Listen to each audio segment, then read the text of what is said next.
Bankruptcy is a really scary process. We're here to talk to you about that. My name's Michael Massman. I'm an attorney with Neighborhood Legal Services of Los Angeles County, and I'm here with my colleague. My name's Kelsey Atkinson. I'm an attorney with Neighborhood Legal Services of Los Angeles County as well, and I help staff the Woodland Hills Bankruptcy Self-Help Center. Thank you. So, can you explain to people in very simple terms just what bankruptcy is? Sure. So, bankruptcy is a really powerful tool, and it's a legal process to help someone deal with debt. The ultimate goal of filing for bankruptcy is to get a discharge of debts. So, if a debt is discharged, that means that you don't have to pay it back. So, bankruptcy can be really helpful for a lot of people. But there are a number of factors to consider to help you decide if bankruptcy is a good fit for you. Okay, so if you're meeting with a potential client for the first time, what do you ask them? What do you look at?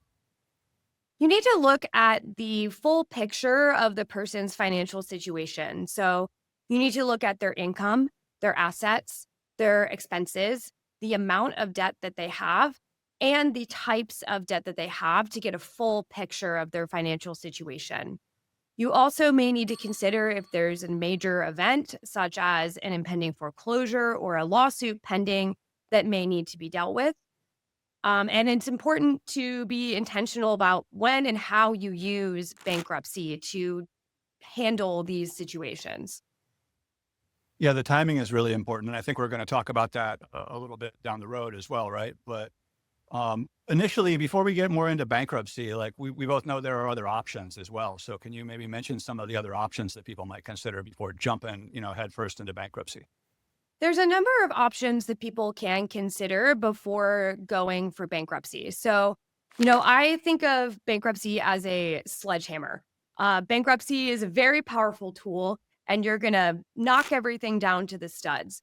But you may want to consider some other tools that have a little bit more finesse before you go straight to the strongest tool that you have in your tool belt. So, a few things you can do if you're dealing with debt is first, you can kind of take the pressure off by sending no contact letters to your creditors. So these are letters that you can send asking them to stop calling you, stop sending letters, stop bugging you about this account.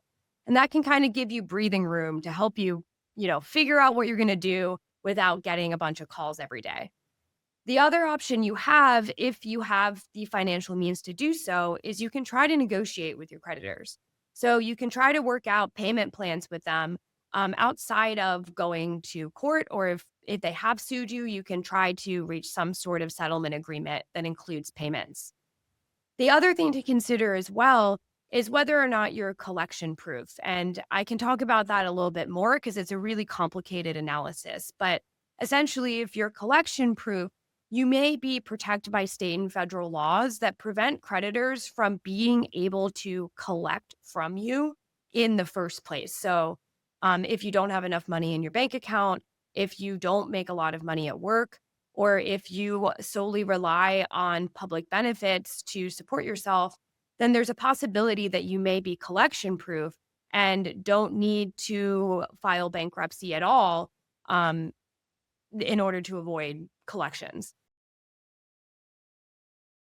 Collection proof is so important that we're going to spend a little bit more time talking about it. So Kelsey, can you go over that again in a little more detail?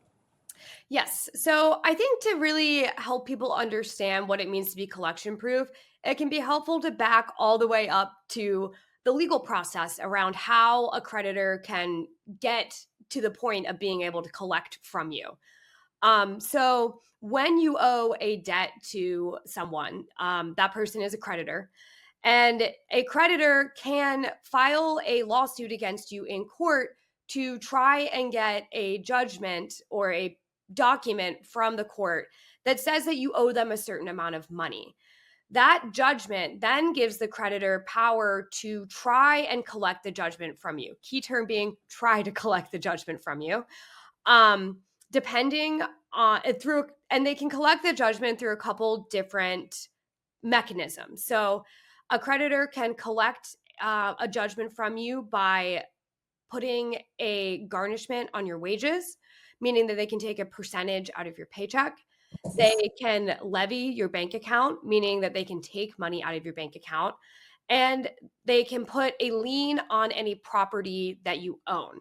So those are the options they get to try and collect a judgment. A creditor can't just pop up and try to garnish your wages without first filing a lawsuit against you, getting a judgment, and then taking the proper action in the court to try and levy your bank account or garnish your wages. So all that to say, that's where we're at the point you're concerned about a possible levy or garnishment.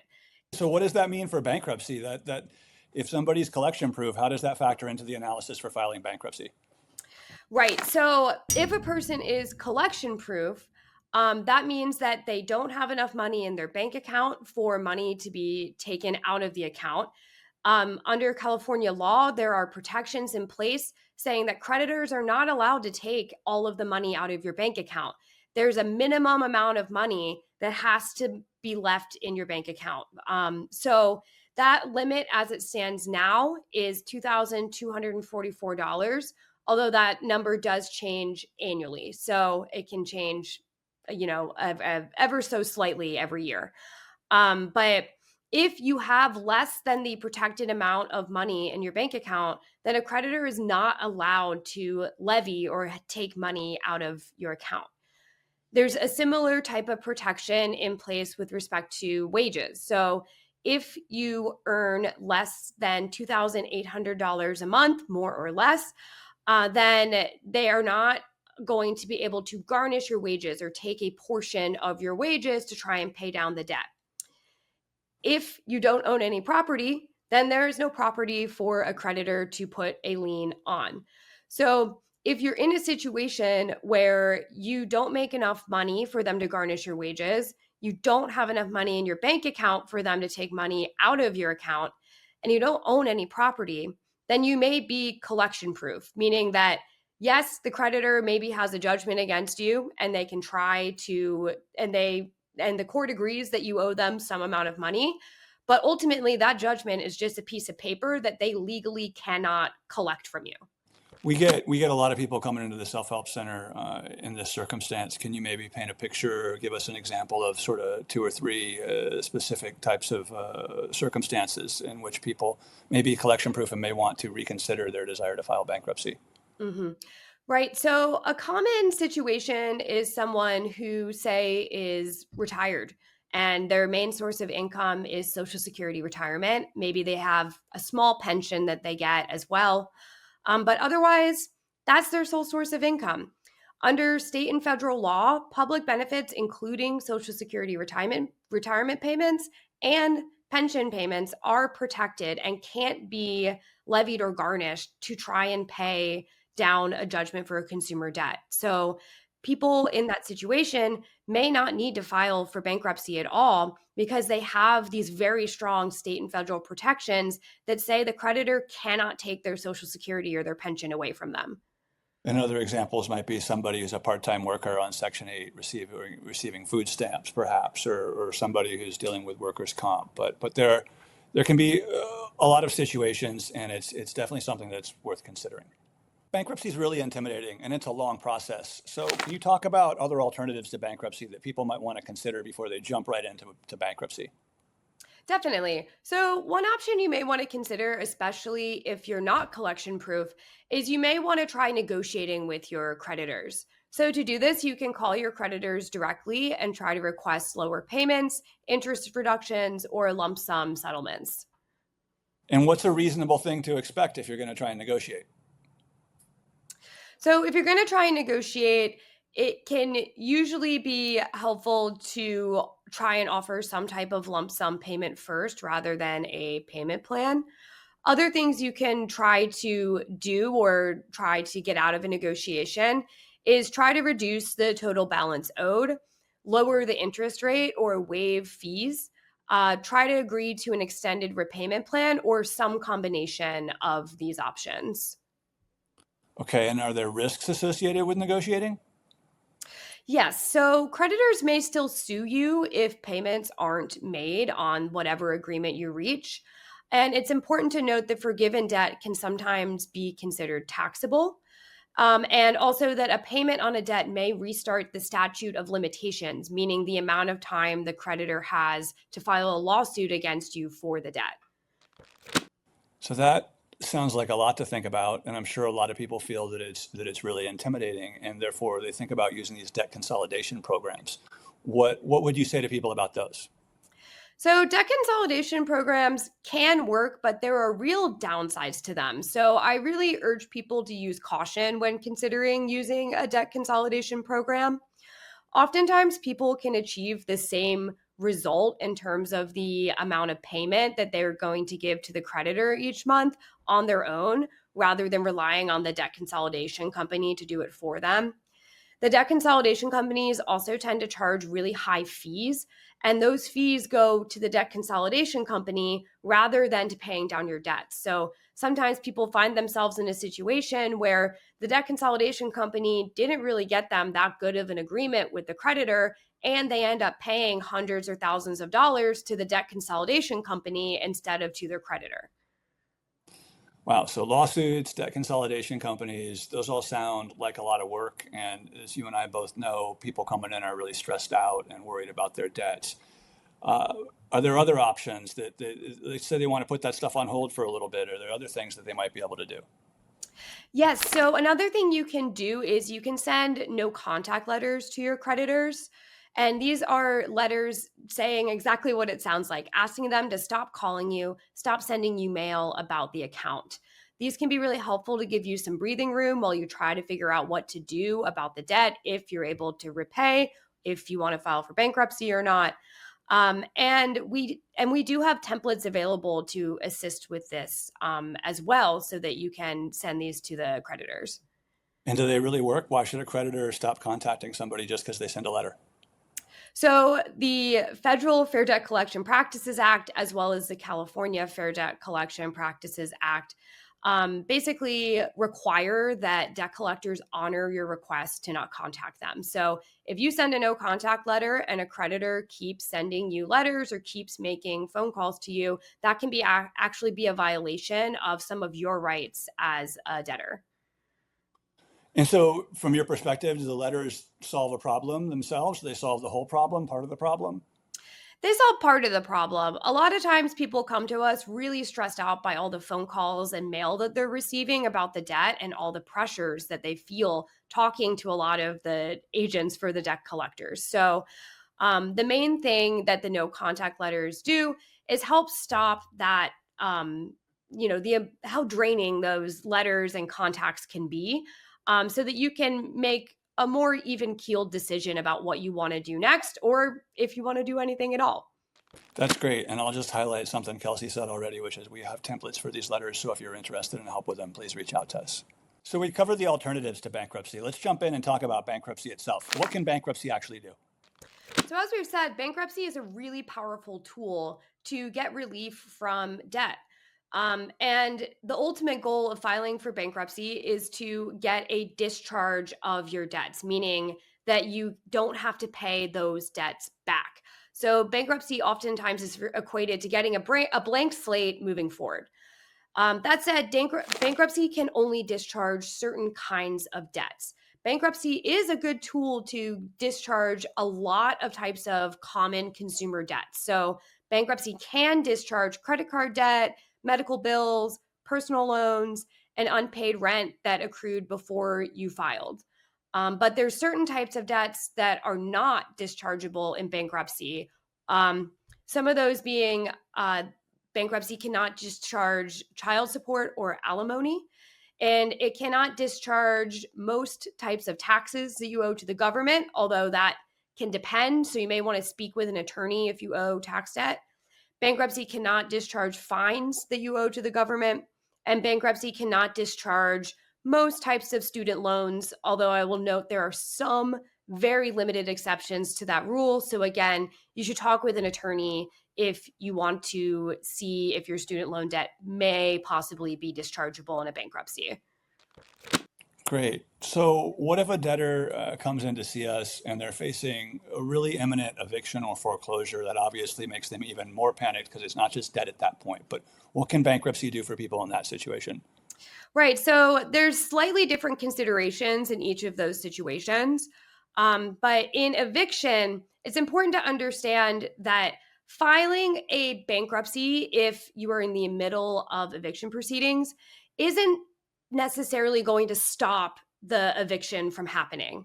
Eviction in the best case situation, bankruptcy may delay an eviction proceeding, but it's not likely to stop the eviction proceeding from happening whatsoever.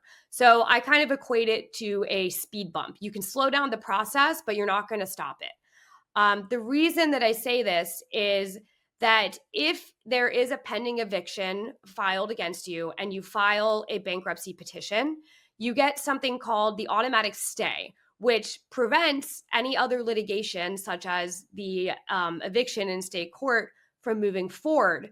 That said, the landlord can apply to the bankruptcy court for something called relief from the automatic stay, meaning that they are asking for permission to move forward with their eviction case in state court, despite the fact you filed for bankruptcy. And that motion, that request for relief from the automatic stay, in cases where there's a pending eviction case going on, is routinely granted by the bankruptcy court. So that's why you kind of get this speed bump. The motion for relief may, slow down the state court's case by maybe a couple weeks or a month, but you're not going to stop the eviction case from going forward. Another consideration as well is that having a bankruptcy on your record while you're looking for new housing can make it very, very difficult to find new housing as well. So there can be this unintended consequence of filing for bankruptcy isn't going to stop the eviction proceeding, and it's going to make it even harder for you to find new housing if you need to move. With respect to foreclosure, it's slightly different. So foreclosure is something folks may consider, or bankruptcy is something they may consider if there is a foreclosure sale coming up on their property. If you file a bankruptcy petition, you do typically get the benefit of an automatic stay, which can stop the foreclosure sale temporarily. So again, temporary relief. If you own a home, if you're behind on your mortgage and you're filing a bankruptcy to stop a foreclosure, you should speak with an attorney to understand if you should be filing a Chapter 7 or a Chapter 13.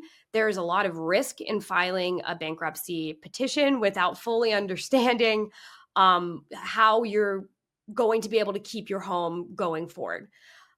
In particular, folks who are filing bankruptcy to avoid a foreclosure may file a Chapter 13.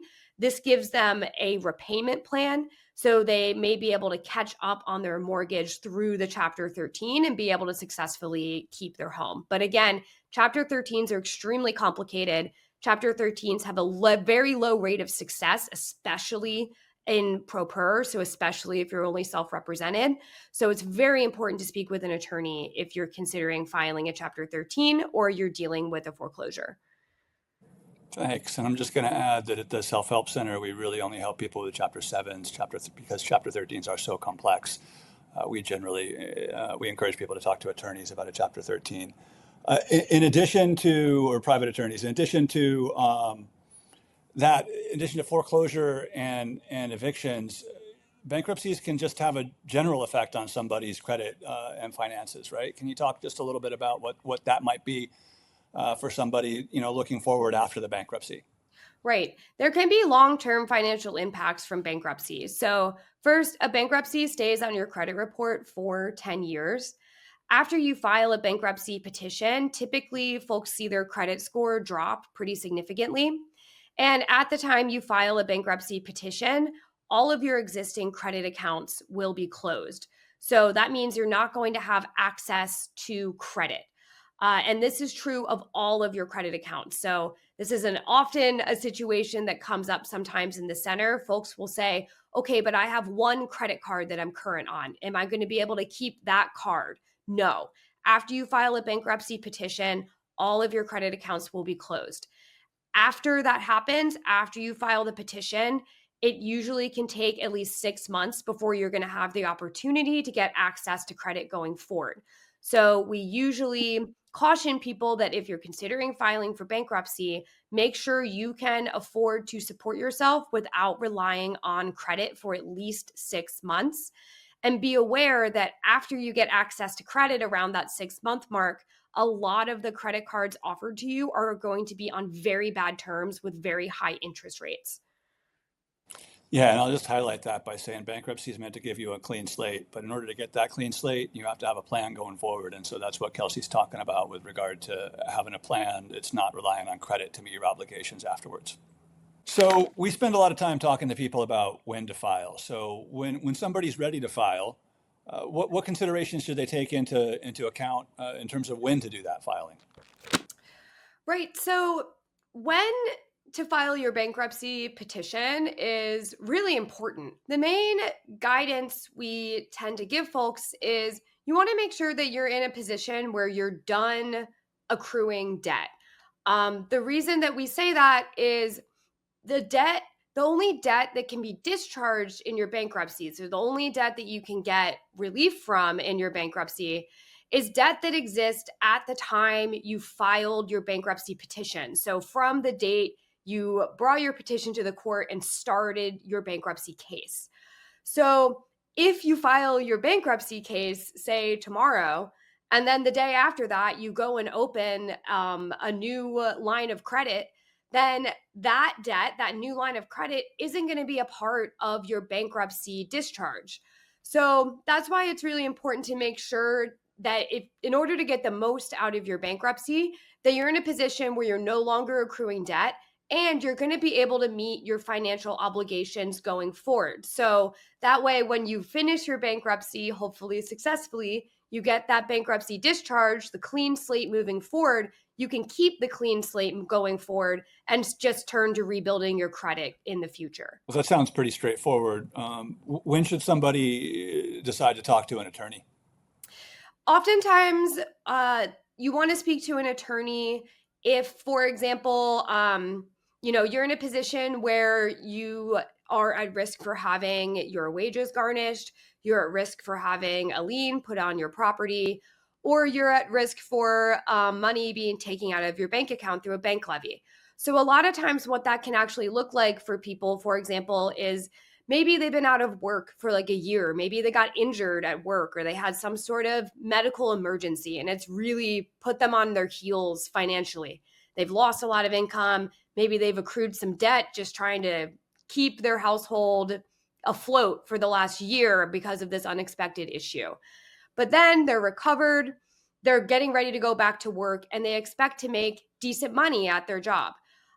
So that's a position and that's a time when you really want to consider bankruptcy and speak with an attorney about it. At the Bankruptcy Self-Help Center, we can talk to you a little bit about if bankruptcy is a fit for you. A lot of times we talk to folks specifically about this question of around timing of, does it make sense to file now? Does it make sense to wait? So that you can potentially try to maximize the bankruptcy filing. Let's say somebody's ready to file bankruptcy. They're about to meet with an attorney either at the center or an attorney they've hired. What kind of documentation and knowledge do they need to have to be prepared for that meeting? Right. So you're going to want to have bank statements prepared as well as a credit report, any of your credit card bills or anything showing your debts.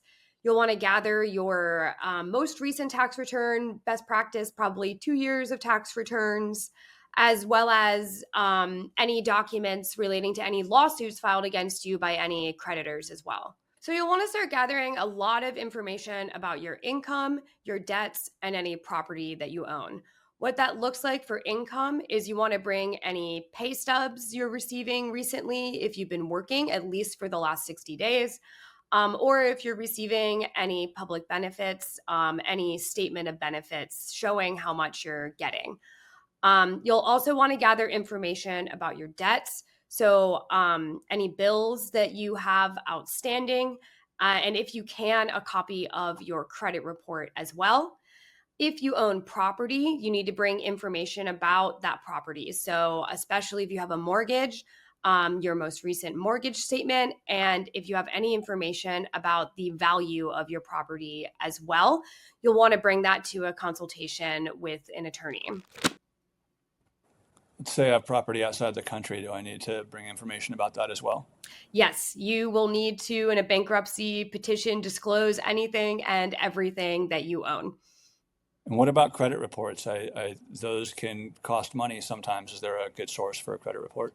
Yes, you can get your credit report from all three of the major credit bureaus from annualcreditreport.com. So you can request those electronically, or their website has information for you to request over the phone or by mail. Bankruptcy is a really emotional decision. It's a really difficult decision. And like I said at the beginning, it can be really scary. So do you have any final thoughts you want to leave our viewers with? Right. So, to your point, bankruptcy and dealing with debt can be really stressful. And as we've talked about, bankruptcy is one tool to help you deal with that. And I hope this video has helped you see that there are some other tools in your metaphorical tool belt to try and deal with debt outside of bankruptcy. And I hope this video has helped you understand a little bit about what bankruptcy can and can't do to you and given you a better sense of if bankruptcy is the right fit for you at this point in time. We're here to help you understand the tools at your disposal, and how to make a decision about what you want to do moving forward. So if you all are interested in bankruptcy, you're welcome to reach out to us at the Bankruptcy Self-Help Center. We're at the San Fernando Valley Division of the Bankruptcy Court for the Central District of California. Currently, we are there Tuesdays and Thursdays from 9 to 4, closed for lunch from 12 to 1. You're also encouraged to go to our website, Neighborhood Legal Services of Los Angeles County, NLSLA. We have a consumer debt and bankruptcy page, and you'll find lots of useful information there, including an intake questionnaire to begin the process.